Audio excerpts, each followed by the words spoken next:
YCP అధినేత మాజీ CM జగన్కు ప్రతిపక్ష హోదా లేదన్నారు ఆంధ్రప్రదేశ్ మంత్రి పయ్యావుల కేశవ్.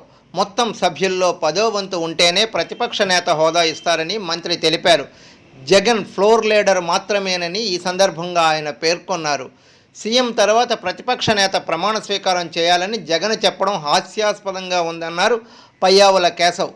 జగన్కు ప్రతిపక్ష హోదా లేనందున ముఖ్యమంత్రి తర్వాత మంత్రులు ప్రమాణం చేశారని ఆయన గుర్తు చేశారు.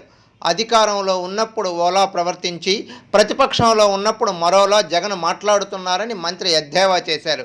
ప్రతిపక్ష నేతగా ఉంటే కేబినెట్ హోదా వస్తుందని జగన్కు తెలియకపోవడం బాధాకరమన్నారు.